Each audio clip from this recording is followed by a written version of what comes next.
AI is reshaping decisions, cyber risk is reshaping consequences, and the leadership today is no longer about delegating technology to specialists. It's about owning the outcomes, trust, safety, resilience, and business speed. Why now? AI adoption is accelerating faster than governance maturity. The gaps show up as silent exposures, data misuse, shadow tools, weak oversight, and fragile operation resilience. Women leaders who own AI plus cyber don't just participate in transformation, they direct with confidence, clarity, and proof. Today, we are joined by Padmini Rajan, award winning board and CXO partner in the cybersecurity led operations excellence, bringing boardroom grade frameworks to convert risk into control and controls scalable. Before we dive into the topic, let's have a small video about Power of Mind.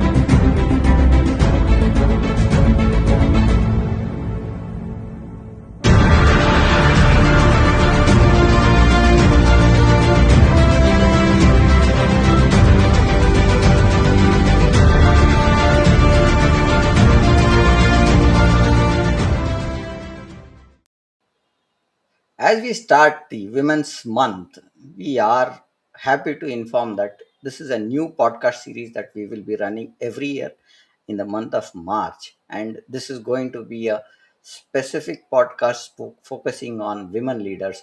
And this is called Tej Street, where we talk about brilliance of women. And the first speaker of today is going to be on this session is Padmini Rajan. Let's welcome Padmini Rajan to the podcast and dive into the topic.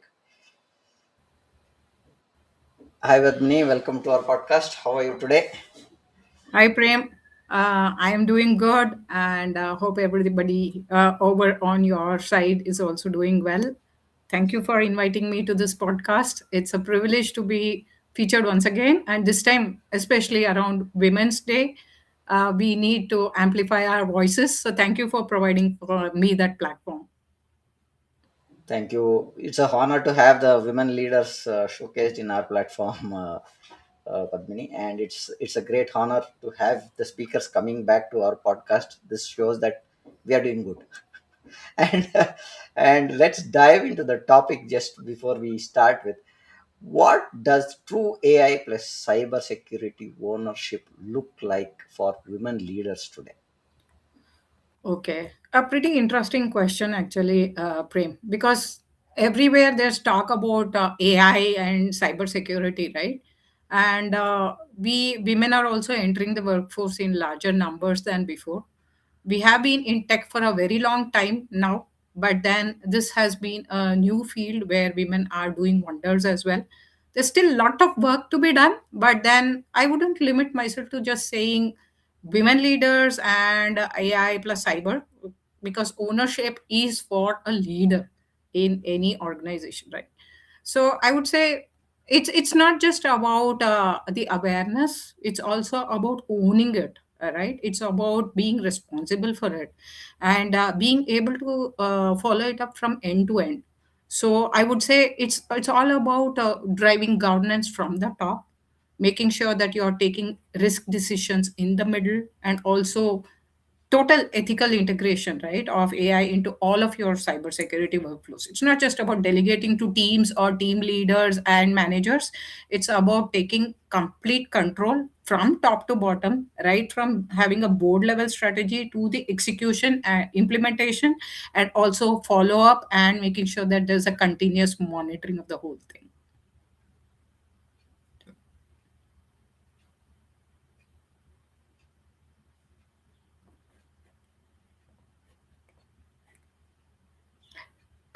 We are not able to hear you, Prem.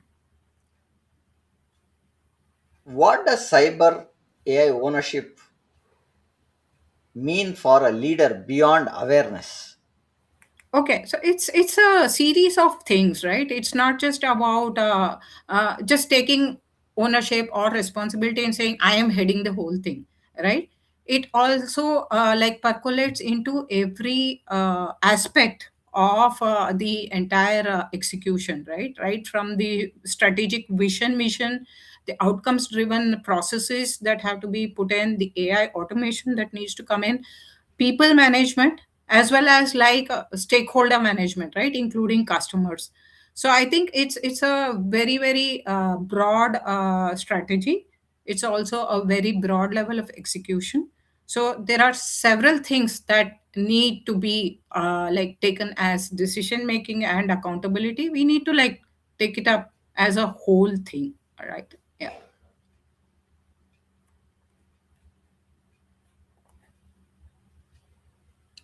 You're It's a on broad. mute again. Yeah. Yeah. Can you hear me? Yeah. Sure.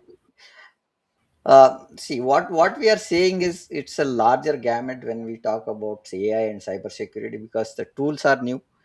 Even the AI which we are trying to integrate with cybersecurity is kind of new for us. There are pitfalls that we are saying, and it is an ongoing journey, is what I think you're trying to say. And now, what are the three responsibilities leaders must own personally, not delegate, when AI enters the workflows? Uh, yes, Prem. So this is extremely important for us leaders to ensure that we just don't delegate, but we own it end to end. All right. So certain things, certain aspects of any such responsibility are non-negotiable and non-delegable. It needs to reside with the owner, all right, or the owners actually. So, if we have taken up the responsibility as an executive owner of a process end to end, which includes putting AI into the cybersecurity workflows, for example, I would say it starts right from the top, where we define the strategy, we define the vision, mission statement, we take the approval from the board, from the CXOs, right, in order to make sure that AI adoption needs to be delegated down, and we personally approve the extent of AI use, right? The business policies that govern it, that whole framework, right? All that at the top level. At the next level, we need to put in clear accountability structures. If people don't know whom to turn to, who is the owner of this, who should the escalation go to, it's going to fail miserably. We have seen that everywhere. Unclear structures of accounting or unclear responsibilities are a very very big no-no in execution success strategies, right? So we need to assign, we need to enforce ownership, not just for ourselves, but we have to have a team, right, which takes care of ensuring that every aspect of this vision gets executed. So it's not just the tech teams which are getting the delegation, but it also ensures the business leaders, right? And finally, at the bottom, I would say once implementation or execution gets going, we need to have an oversight over whether it is really functioning well or not. So that entire oversight of ethical AI being like implemented, or the cyber security being automated, right, whatever the vision is, we need to ensure that there is complete transparency, there's complete accountability, right? Who drives what, who is responsible for what. There's also a lot of bias mitigation that needs to be done, because AI is still in its infancy to a large extent, right? And very, very clear escalation triages. So we need to ensure that there are very clear paths from the top to the bottom, as well as from the bottom to the top. So especially these three, I think, responsibilities of the strategy, the execution, and of course the oversight, right, along with the escalation mechanisms. These are non-delegable responsibilities for any AI leader.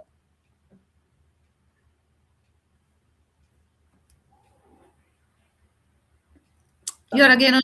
uh, Yeah, it's going on to the mute. I think that's the challenge there. Now, what are the first signs of org in using AI, but truly governing it. Okay. You mean what kind of limitations or red flags you would see if Yes. AI was not implemented properly? Yeah. Sure. Yeah, but going back to my point, unclear structures of ownership and responsibility delegation, right? This is a very, very big like gap when it comes to execution, and when it gets to be like implemented without proper governance. So, right, we need to have proper leader or leaders in place all along the chain, right? To take accountability for the AI risks and the outcomes. Otherwise it leads to like fragmented controls and total improper execution. Second thing, we also have this very, very big threat of shadow AI. I think there's a lot of Hmm. proliferation of shadow AI. A lot of you would have already heard about the famous ChatGPT, infamous ChatGPT case in Samsung, right? Where people have been using ChatGPT for Uh-huh. official purposes, unvetted AI taking over, and all the code being made public and leading to a huge breach or data leak, right? So this kind of unvetted use of shadow AI, right, needs to be monitored very, very much, right? So that we minimize the data leaks, we almost plug it, and we make sure that no such controls are bypassed, right? All the IT reviews are in place. I would also see about point number three, where we do not have a proper plan or inventory of everything that we are governing. We need to have everything documented in a proper inventory and put a compliance framework on place. Say an ISO 27001 on top of all the documentation of the processes, the procedures that are in place, and everything that gets executed or controlled, right? So otherwise, such a lack of any kind of incomplete AI inventory or missing inventory or non-adaptation to a specific compliance framework or frameworks, even like GDPR, right, leads to model drifts, hallucinations, and a lot of data breaches. Extremely costly breaches nowadays. It runs into billions of dollars if there is a breach or loss of reputation for a company. So I think these are three things that I would say are very, very clear red flags that AI is being adopted and used, but it is not being governed properly. Got it. Next point, or what I'm trying to define is we ownership plus decisions plus accountability is what we are saying. Evidence, high risk acceptance, oversight, measurable guardrails. These are the pointers that we are talking about, is what I understand. And it is very important for us to keep the measurable guardrails intact so that we know what is that we are implementing and what is that we are protecting. So AI isn't a tool upgrade; it's about accountability upgrade, is what I will say, and that's where I think we are heading. Why is the conversation especially urgent for women leaders now?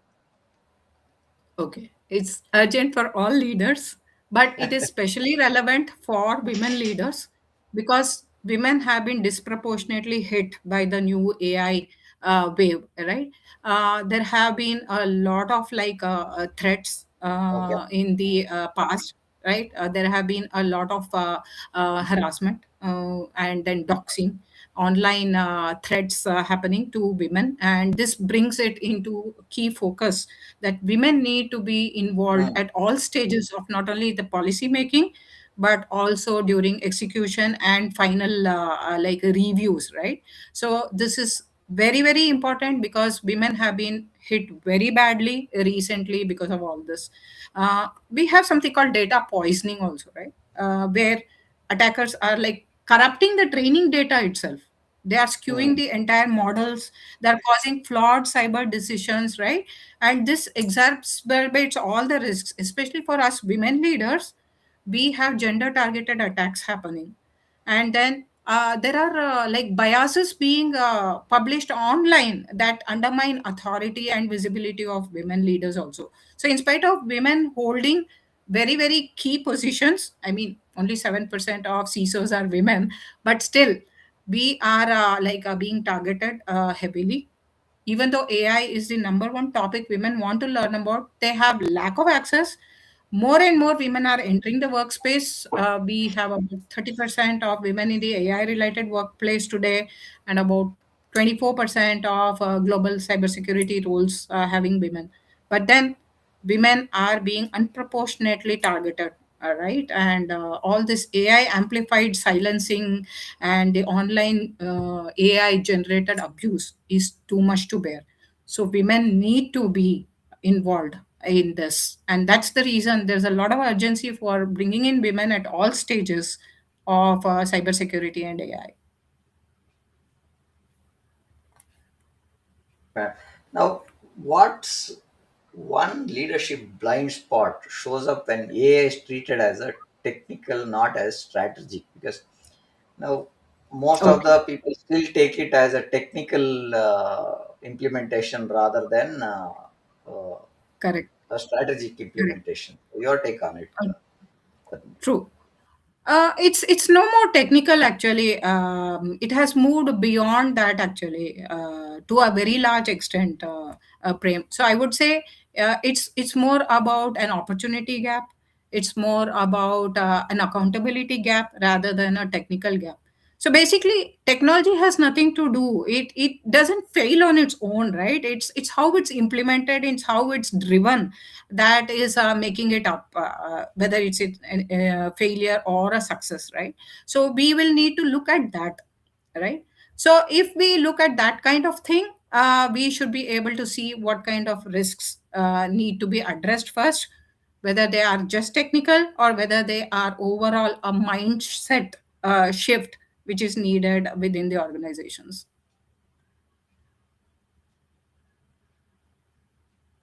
Thing, because most of the tools that we talk about is technical only. Now everybody wants to look tech. AI again, if you really look at, because it's a tool set and it is going to have some software driven stuff, it is still not catching the place where we say it is a cyber uh, whether it is a cyber security side that we want to implement or the Yeah, tool set we want to implement, it is still considered as a tech, because what is the outcomes it is going to deliver is what the strategy should be looking at rather than at looking at a tool, is what my understanding is.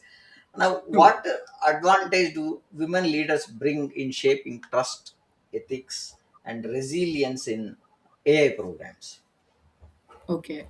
So I would sort of speak for all women here when I say that we can bring a lot more to the table than what is generally available, right? So if you see the first computer languages were invented by women. The Wi-Fi was invented by the women, right? A lot of car parts, including your very famous windshield wipers, they were invented by women. The washing machines of the world were invented by women, which means that women are able to sense the opportunity and sense the necessity and then drive the technology towards delivering it, right? So it's not always a comfort factor. Sometimes it is also about security, safety of the entire human race, right? So women can bring that sort of like a ingrained thing, right? The exposure that they have on an overall basis on how they can mitigate all this biases, right? They can like bring diverse perspectives. They can bring their understanding of belonging and mentorship, right? So this will help countering all that self doubt and all the biases in AI shifts for stronger teams. We need that everywhere because ethical AI is all about bringing everybody together. So we need that inclusive ethics there.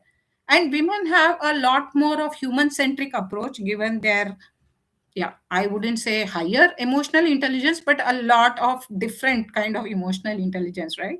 So they can definitely bring enhanced AI oversight. They can increase the stakeholder confidence, and this is the key for board level influence, right? Because ultimately the board doesn't look at you as a woman who is delivering something. It's actually about what is good for the company, what's good for the business, for the community and the industry in general. So I think women can bring a lot of such innovations based on necessity. They can bring their thoughts on ethical AI and bias mitigation. They can help in building trustworthy systems which are necessary for strong teams as well as board level governance. Because I didn't know that washing machines, windshield wipers, all these were invented Correct. by women, and this is insight that Yeah. I've learned here. I think, see, if you really look at women today are not only handling household thing, they have moved far to technology enhancements. Now in the Indian space research side, you see a lot of women there in the launch of True. satellites. So the Yes. the way that we look at things also have changed, and they are ready to take up challenging roles, face Yes. the tougher environments, and bring up leadership is what we've seen now. At the board level or a CXO level, what AI risks are most underestimated today? Okay. So there are several risks actually. So I would say probably give the top five. So I mentioned about model drift, right? I don't know if many of your viewers have heard about this term. So if you know, right, we keep training the AI models, the LLMs and the SLMs of the world. They are going through a lot of training. So we have been feeding whatever data we have, legacy data, to train these systems and make sure that the AI tool is able to give us some output based on what it has learned so far. But this degrades over time as well, just like anything else, right? So the real world data keeps shifting from the training sets. Then there are also missing threads in the cyber workflows. So model drift is something which captures this kind of thing. This is one of the top risks that we leaders see. So we not only see concept drift, but we also see data drift, right? ESO, for example, is getting upgraded all the time. So if the model that you have trained is sticking to a previous version of the ESO 27001 or 27701, right? Or even the 42001, when you are querying it now, it probably will give you wrong or missing data, right? So this is something called a concept drift, right? Similarly, if the data that you have trained on had only, for example, a kind of subset of data, then it is also going to give you flawed results. I did mention familiar case, for example, Harvard Medical School, right? When they were recruiting, they were using the ATS. They had built the ATS to simulate a certain workflow which will select only certain people, and they had left out the women there, right? So when Harvard Medical School graduates were being selected for the next batch, all the women had been eliminated there. It was only male candidates. That's when they went back and they saw that they had to retrain their AI model based ATS, right, to include exceptional women candidates also who wanted to get into the medical school, right? So this is a kind of data drift, right? So this is one of the biggest threats that we see. So in cybersecurity, for example, this kind of undetected threat, it generally leads to a lot of false positives, and it also gives us negatives, which means like we are not going to be able to monitor real time threats, and we are not able to take immediate action, right? So that's one of the top threats, Prem. I would also say we are introducing new and new vendors always, right? So when we introduce new vendors, these are third party risks for us, right? So unvetted AI suppliers, they generally introduce all these kind of backdoor entries, right?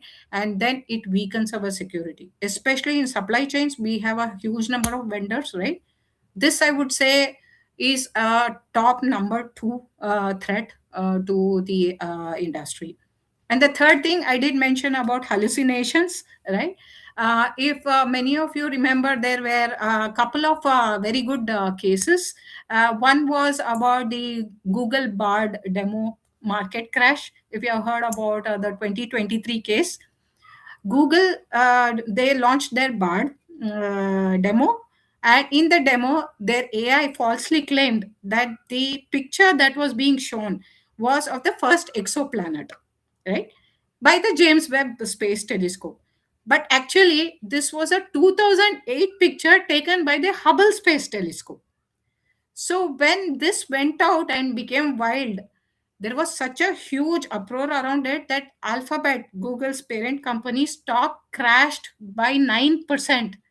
It wiped out $100 billion in market value within hours. So Google had to pause the features. They delayed their AI rollout, and they tried to do damage control to like remove the trust erosion that's happening. Right. A lot of such cases happen. There was another interesting case where the airline called Avianca Airlines was sued, and for a small passenger injury, right? And then the lawyers who fought the case on behalf of the litigant, right? They cited six non-existent chat GPT generated court cases in their personal injury case. This was very, very badly taken. And when the judge found out that these were chat GPT generated or hallucinated court cases and they did not even exist in history, they were fined $5,000 actually for bad faith conduct. And the lawyers, they admitted that they had blindly trusted the AI and they had put in the petition, right? So these are the kinds of things that happen. So hallucinated decisions or outcomes are a very big threat. And almost 70% of us cyber leaders are highly concerned because this can cause breaches very, very easily. And we could miss threats if we were not able to take like decisions based on this false info, or we overlook this in high stakes cyber decisions. The fourth one I mentioned was data leakage, right? Samsung case, the people putting it out in public domain, right, without realizing the extent of damage it can do, right? Almost 60% of AI projects have failed because of this poor data quality. So I would classify this also as being one of the top five enterprise risks. And finally, insider misuse. So there could be cases where the employees of the company, not just exfiltration and infiltration, but they also exploit AI inside for unauthorized access. So I, for example, in my previous company, in my employer, we came across an insider threat where the employee before leaving actually damaged a lot of the internal procedures and processes by deleting files. They also locked up using passwords which were known only to them, and they demanded ransom after that. So I think this kind of thing can also damage a company's reputation, and they can be put into a lot of trouble. So I would say model drift, vendor exposure, hallucinated decisions, and then the fourth one is of course data leakage, and the fifth one is insider misuse. These are the top five threats that we see, which can be silent, but they could be severe actually, Prem.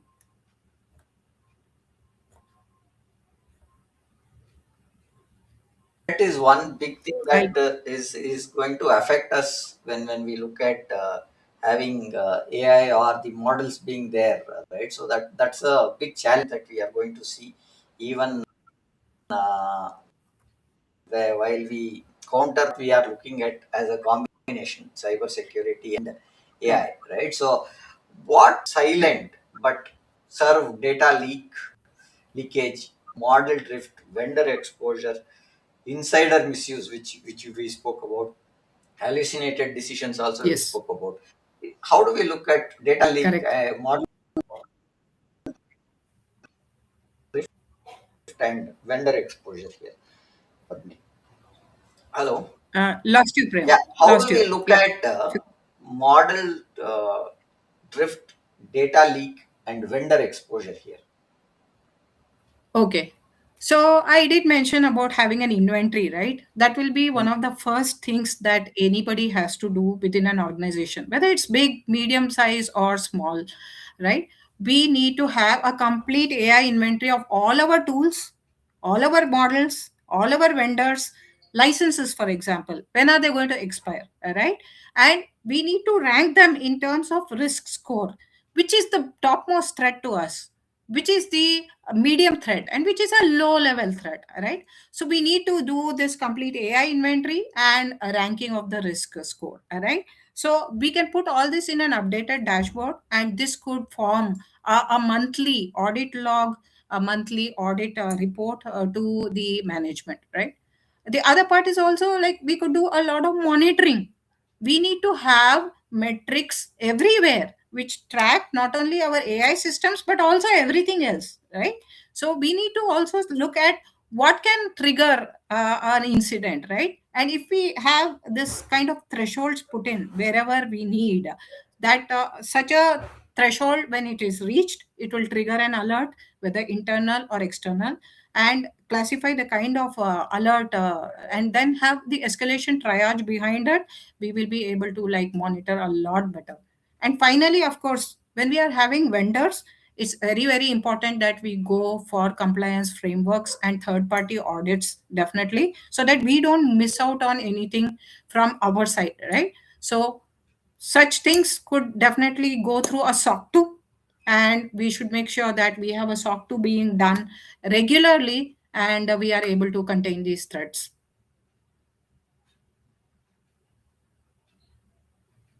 Drift is one thing that I think is going Yes, to Prem. be a tough chat thing that we are looking. Vendor exposure is another pointer because when we talk about AI and AI risks with cyber, the vendors are not having the same kind of setup which an enterprise can have. We were discussing this yesterday as well in our discussion on GR, where we are saying if we are bringing a vendor, we want to bring a vendor in such a way that he is also aware that he is also a part of the cyber piece that the organization is in. His systems also have to be in that grade and bring them like keep him informed, keep it board friendly, right? So top risks, what are there, governance cadence, and all these proofs which we tell them and take them into our environment is what we understand. Now, how do you build cyber resilience that survives AI driven scale, right? So, because vendors also are using AI, the threat hunters also are using Okay. AI, right? So, how do we look at this? Okay. So if you look at the resilience part, right, we need to understand that AI can help both the chore and the police, right? So whereas on the inside, we are like evolving for anomaly detection. We are doing a lot of response automation, incident response plans, disaster recovery, and business continuity plans. On the outside, the threat actors are also using AI very well, right? And they're actually moving from manual to continuous campaigns of threats, right? Machine speed threats. They are doing AI integration everywhere. They are looking at our identity controls. They're looking at our enforcement and seeing how they can breach those enormous enforcement techniques that we are putting in place, right? So what we need to do is definitely have a zero trust architecture, right? This is extremely important, especially in cybersecurity, because without it, we would definitely be exposing ourselves to a lot of threats, and this will continuously happen. I mean, we need to learn not only from our mistakes, but from mistakes done by other companies and other organizations, like keeping everything in mind, right? What is happening outside the world, right? So it's not just about correction and endurance, it's also about prevention, all right? So we need to build resilience via automation, but we can use AI to a large extent, all right? So I would say a couple of things we can definitely do. Multi-factor authentication is something we have put in place, right? So we need to make sure that there are multiple doors before somebody gets into our house, right? So there's an outer gate, there's a security guard, then there's an inner door. We also have another see-through door, right? We also have identity access cards, right? And then we have fingerprinting, iris scan, whatever, all the skyfi tech that you see, right? So a lot of this identity and access management needs to be in place. We also need attribute based access control, right? So earlier we used to have the role based access control, but we can put in an additional ABAC also, as we call it, using tokens, for example, right, which adapt to the risk context, which monitors the real time behavior to block all these bots, right? So the zero trust network access and the IAM is a must. Next, we come to automated threat response, right? So we can use AI and train it on all those signals that have been coming in, right? And to see what is possible to be automated. So we can like monitor all this traffic and see how we can improve exfiltration and infiltration methods, right? So we can have this containment, like they say, the blast radius that can be minimized. And also we can do a lot of recovery testing. For example, we need to have continuous tests being done, and then we also have continuous training and retraining, both of people as well as tools, to be done in order to like eliminate this kind of chaos. So I think these are some of the most important techniques, most useful techniques in the industry actually, Prem.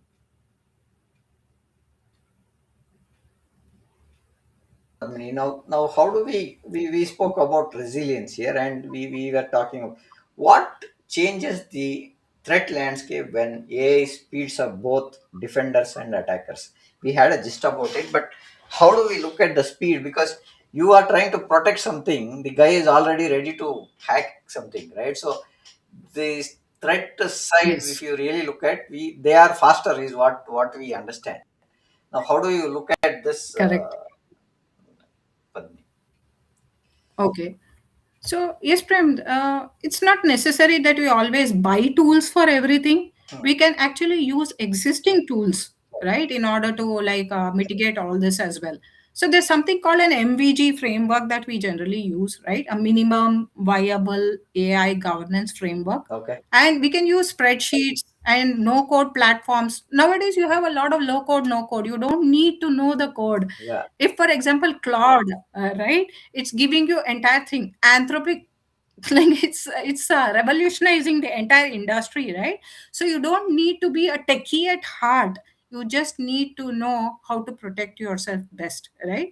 So using existing tools, using a little low code, no code platforms also, you could bring in a minimum viable AI governance, and you could do it in as little as 30 days if you have a proper plan in place, Hmm. right? So you could put certain things in place. You could make sure that certain documentation, certain frameworks are in place, so that you are able to like get out of this, right? And that is how you can handle this situation. Yeah. Okay. Now, so what you are saying, in other words, is you have to be very readily aware, look at having the threat intel as on yesterday, at least, not at least for next few days. We should be in a position to look at and Correct. say this is possible till yesterday. Still, there is a possibility Correct. of breach getting in there, and we may Yeah. get hit because the threat intel, the hashes that they use also would have changed, and that would keep can be Definitely. a challenge for us. But what resilience pillar should be non-negotiable? Identity, segmentation, backup, response, and or recovery testing. Which one? Okay, all of them, I would say.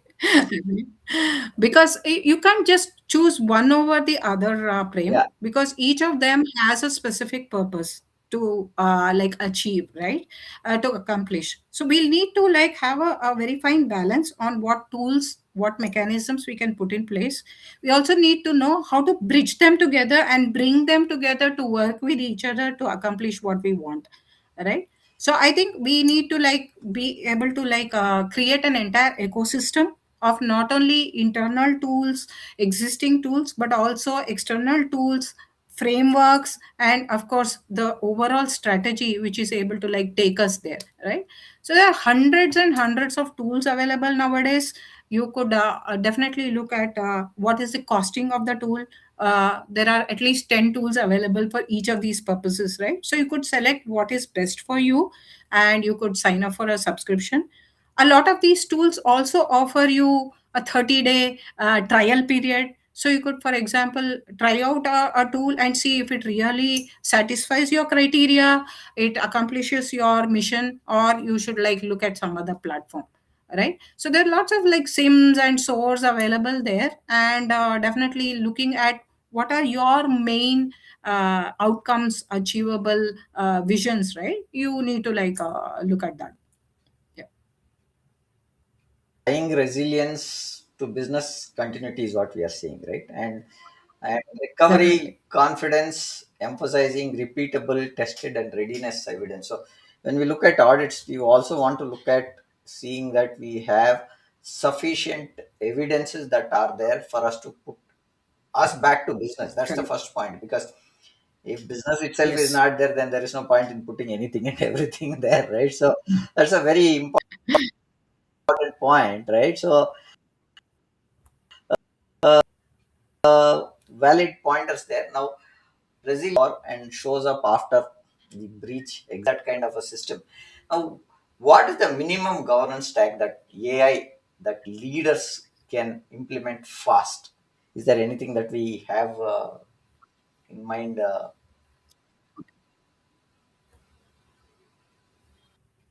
Oh, definitely. I think, like I mentioned, in as little as 30 days, we can start putting something together.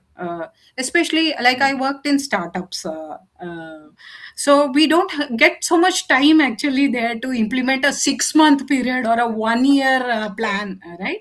We need to fail fast and fail very, very implicitly, right? So we need to put a lot of things in place, find out whether it's working, and immediately change in a runtime basis actually, in order to ensure that we are able to like keep in pace with what the industry wants us to do. Not only that, the frameworks as well in place, right? So I think we need to look at a lot of automated monitoring. We need to look at how we can put reviews together. Start off with a weekly review, hmm, make it a monthly, make it a quarterly, right? And then put a lot of like AI into the workflows.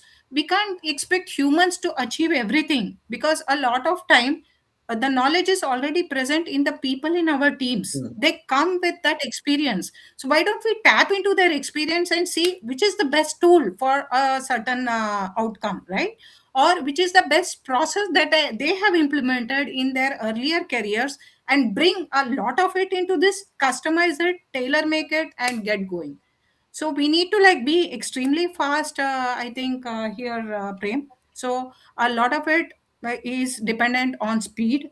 A lot of it is also available through AI automation, and definitely the human part in it, right? It gets us going very, very fast if we are just able to tap into that intelligence. No, I think what we are saying is whether we build systems or we have, AI is there at a minimum level, at least starting at what we are having, and based on that, we can look at share some practical, viable governance frameworks, that inventory tying up to controls, monitoring, review cadence. These are the pointers that we can look at, and that's where the whole structure starts, because everything starts with the paper, right, Padmini? When we start, we don't go into bring a system directly and say, today I'll implement No, everything and then we will think about technology. Because from a no. architectural standpoint, if you really look at, we start putting at Yes. a table top discussion first, where we sit and write the designs, then we say this is how it is. And now we have tools which give that flow. But if you really look at, the tabletop exercise was the first exercise that we used to look at, where we say what is that we are going to put as a governance, what is the minimum thing that we will put, which tool will be we will not tool we talk about tools itself, we will talk more about how a framework should be built, what is the inventory needed, Correct. and what is that we are tying Correct. up, what controls this inventory, and how is that inventory going to be updated, is what we'll talk about. Then we see if 4 or 5 things are implemented, how do we monitor them, and once the monitoring is done and we find some faults, how is the review cadence happening? So that's the structure, I think, what we can bring in when we start.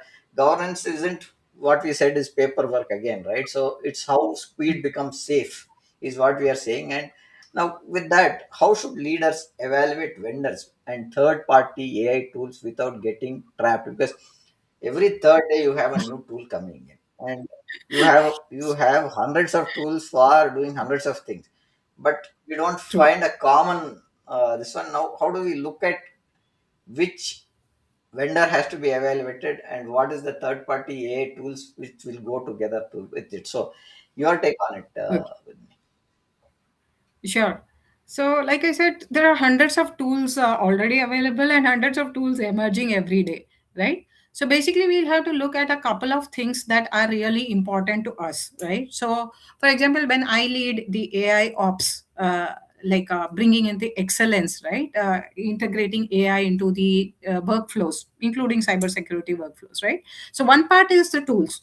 Like, for example, we went through Splunk to find out whether MTTR, MTDD can be improved, right?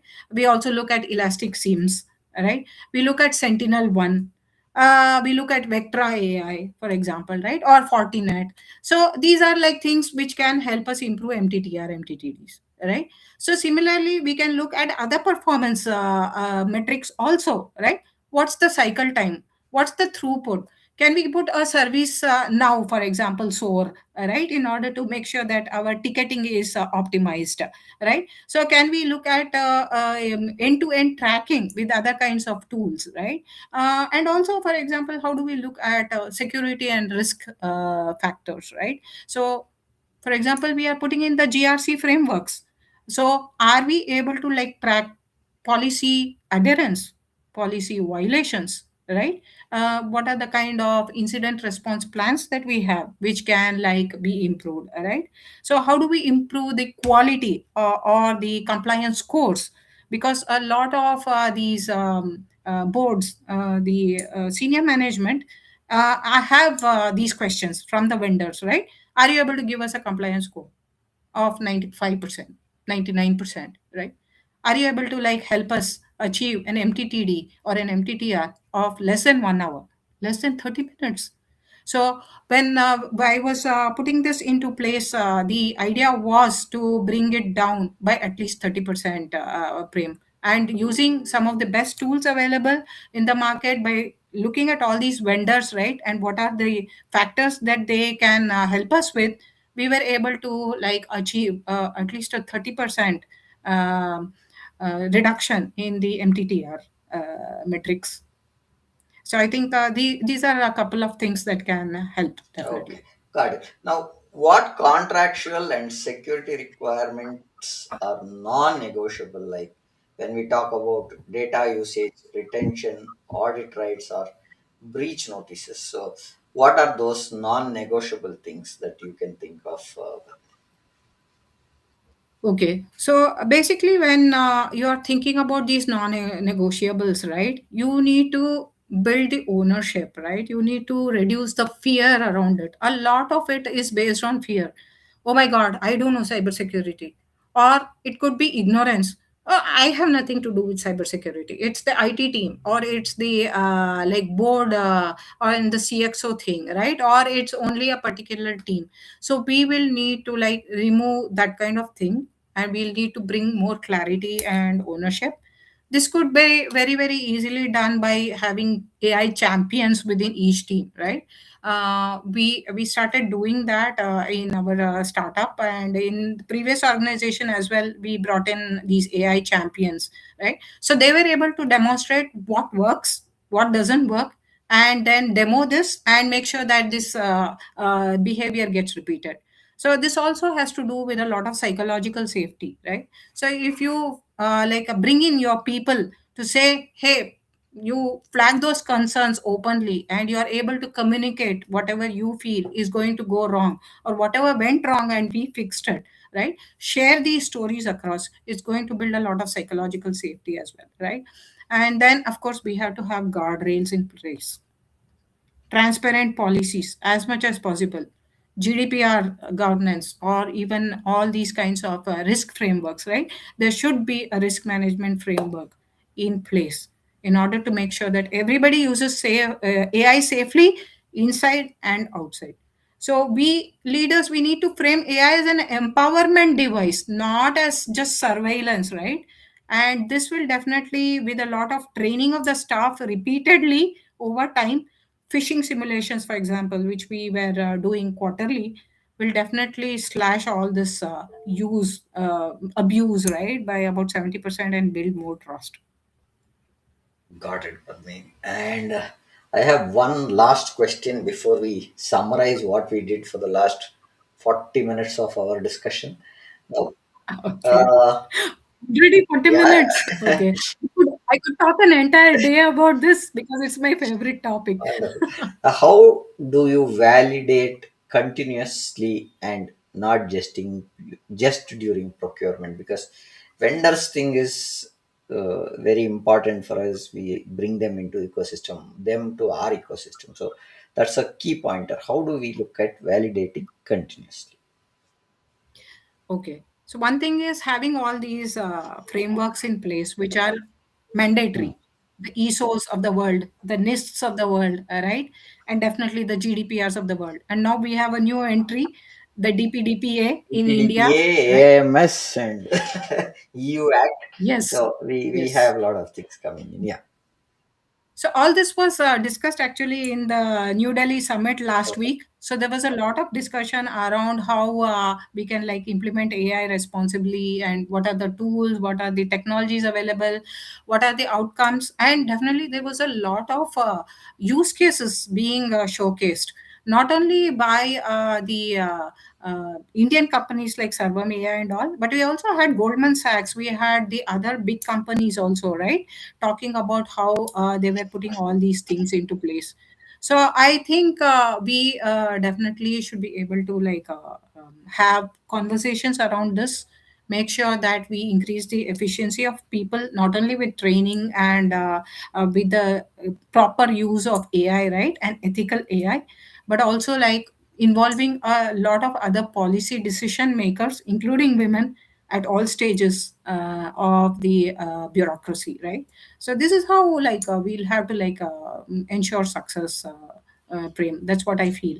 So I think a lot of it also ties down to documentation. Definitely it's a very very boring task, but if you ask me, GRC make sure that we have all the documentation in place, including the dashboards, the audit logs, the registers, right, the RACI matrices of the world, which make sure that we are having a complete visibility about what has been done, what needs to be done, what is being done currently, right? So we're able to bring all these factors correlated to each other in terms of both the technical as well as the GRC related frameworks, right?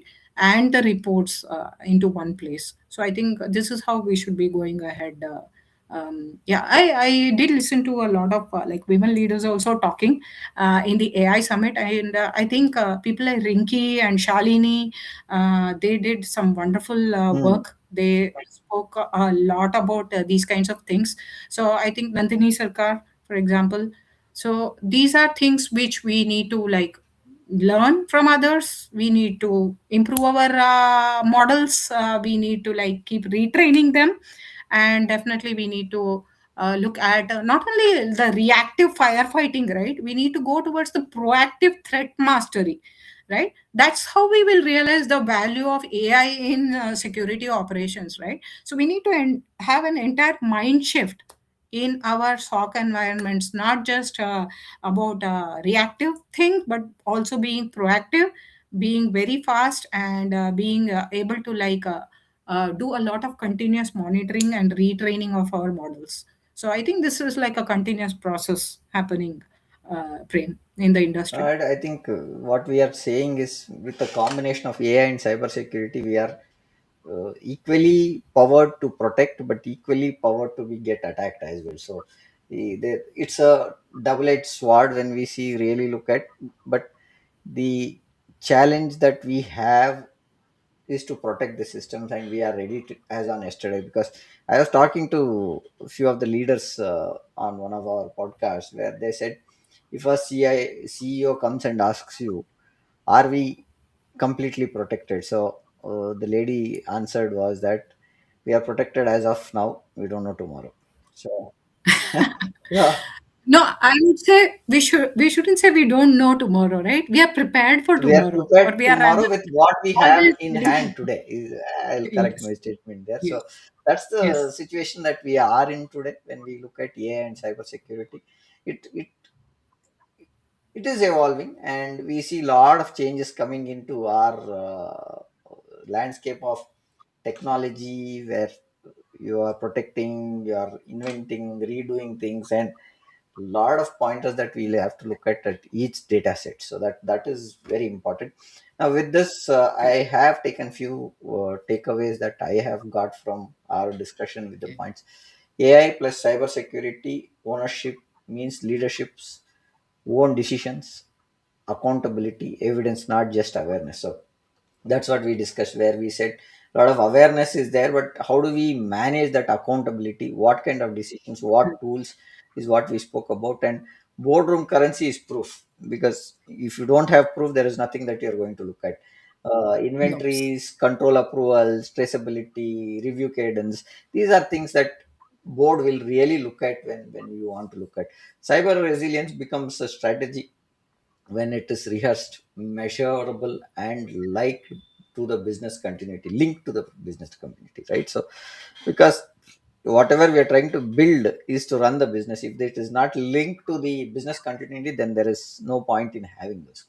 AI-led No, operation, it's very important, right, Prem, that we are prepared to bring back the business yeah, within ASAP. 4 hours, 8 hours. So, how good is your yeah. DRBC? That determines how well you can protect yourself and stay alive in the industry, right? Today is It's not survival. I just about think today survival, we it's have about to thriving protect, as and as we are in the global industry, global arena, you don't know when what kind of business comes in which corner of the world. So AI-led operational excellence is only real when security and governance are built into performance metrics. So that's what we have.